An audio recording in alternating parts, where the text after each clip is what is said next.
नमस्कार मंत्री जी। रहुआ का तकलीफ करनी हमरा के बुला ले रहती। कुछ कामे ऐसा रहल कि हमरा के तुरंते ही जावे के पड़ल। अब बैठी। बताई का बात बा? तू तो जाना तारा कि इलेक्शन आवे वाला बा। हम नहीं चाहत कि हमरा दामन पे कोनो दाग लगे। रंजीत के नाम पे वारंट निकले वाला बा। यही से हम चाहत आनी कि वारंट निकले से पहले रंजीत जेल में चल जास। मंत्री जी। रंजीत अपन गुस्सा शांत रखा। अब पहले हमार पूरा बात सुन ला। रंजीत मंत्री जी सही कहता रहे। ठीक बा, बोली का बोलता नहीं। देखा रंजीत, इलेक्शन तो हम ही जीतब। जीत के हम तो के जेल से निकाल ले। अगर तोहरा नाम पे वारंट निकल जाई तो तोहरा के छोड़ाल मुश्किल हो जाई। समझला?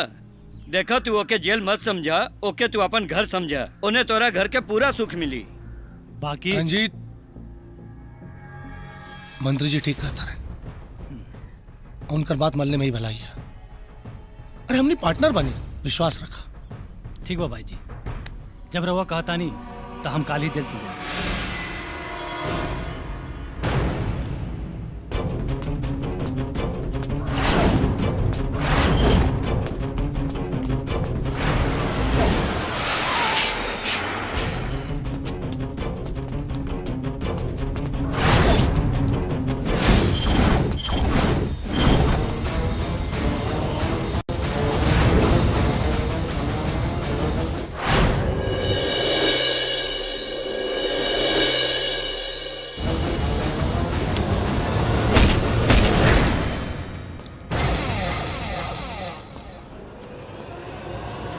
अरे हमार चेन।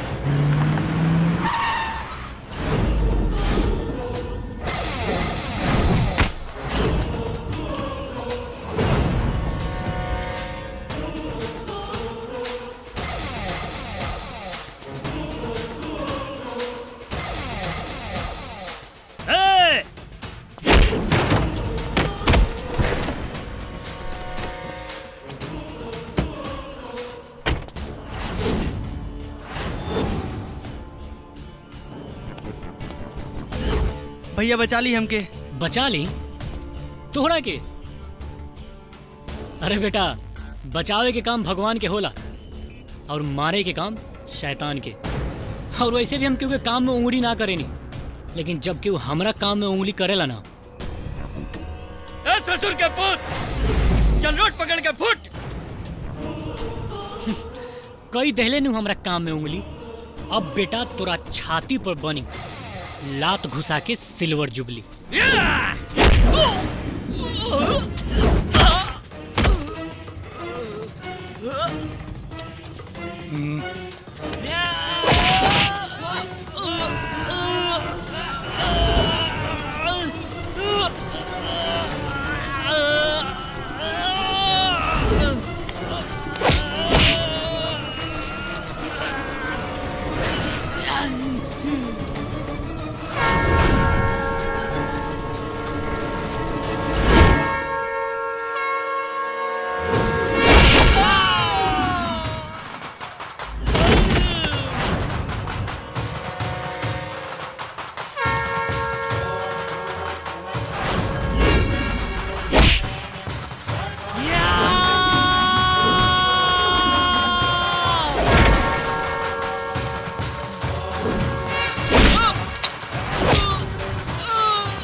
सॉरी सर।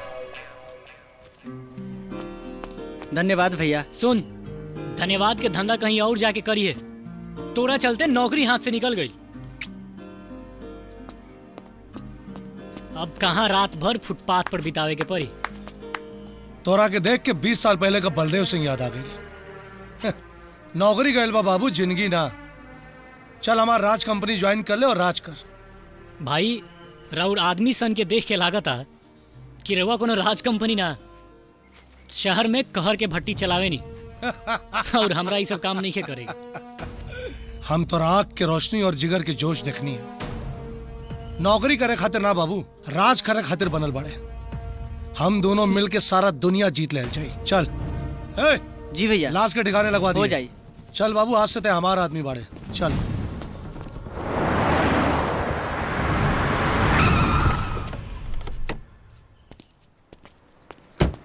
आवा कुणाल, ये हमार घर है, शांति निकेतन।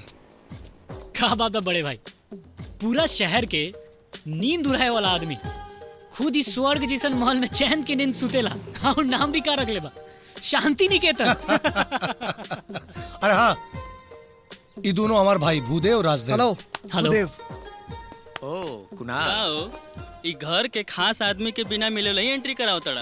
अरे ये क्या हुए? अब इनके बारे में क्या बताई। पूरा मैनेजमेंट यह संभारा है ना। वैसे रिश्ता में हमारे सार हुआ, बहन के साथ दहेज महल रहे। चल आवा लोग भीतर, चला आओ जा।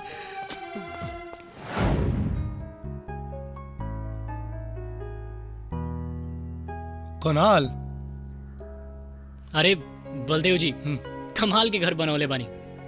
बहुत मेहनत और बहुत प्यार से बनौले बाड़ी हम। एकरा के बनावे में हमार भैया आजल। कुणाल, ई बाड़ी हमार बहन।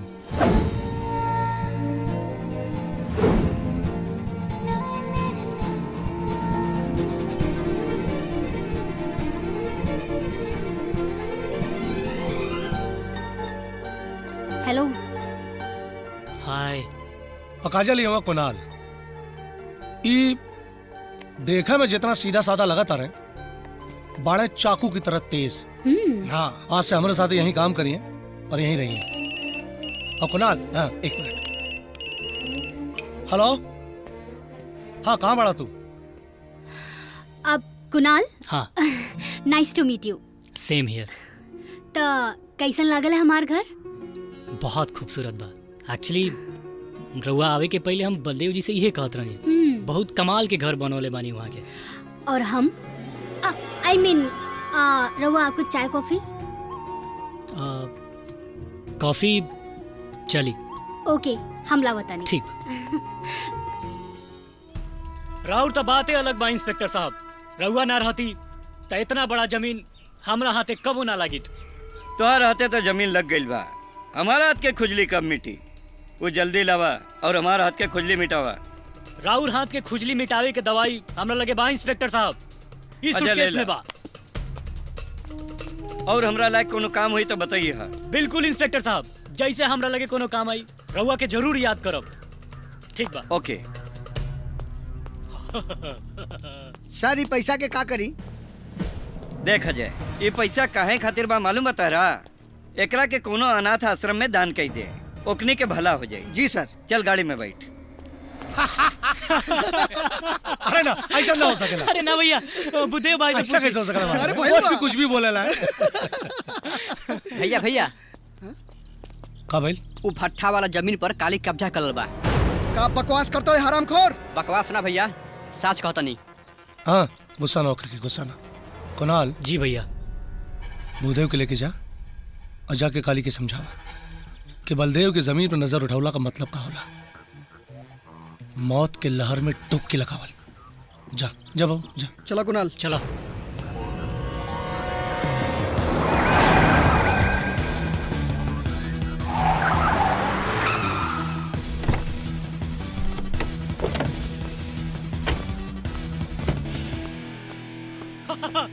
आवो आवो भूदेव, हमरा मालूम रहे हाथ से जमीन गिला के बाद में बलदेव तरह के बौखला के भेजी। और ई का अपन लाश ले जावे खातिर ई चॉकलेटी हीरो को भी लेके आइल बड़ा। चुप! तू बैठ के अपन आंख से का, हम एकनी के पांख मोड़ के औकात याद दिलावतानी। चॉकलेटी हीरो!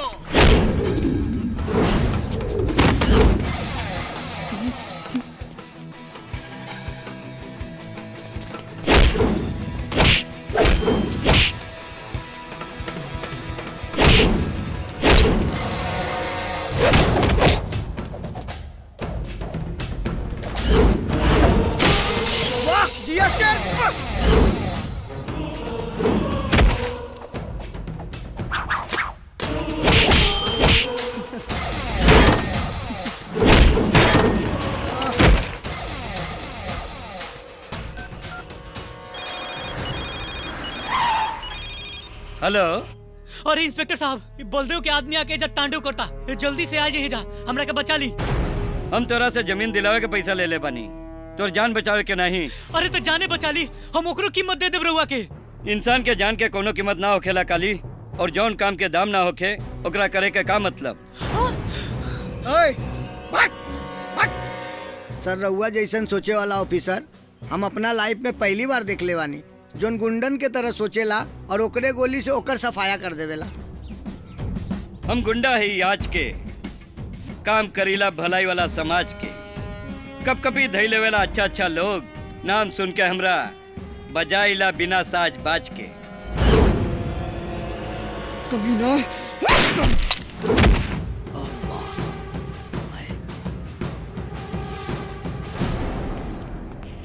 जय हिंद।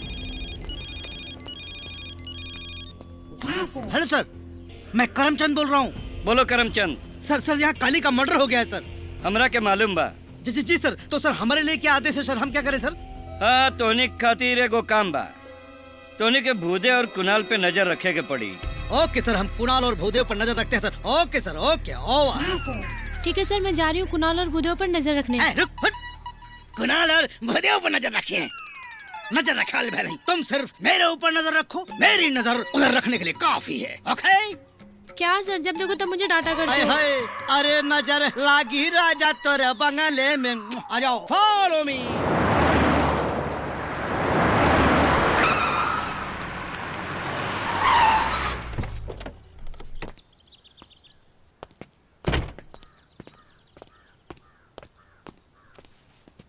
काम हो गई।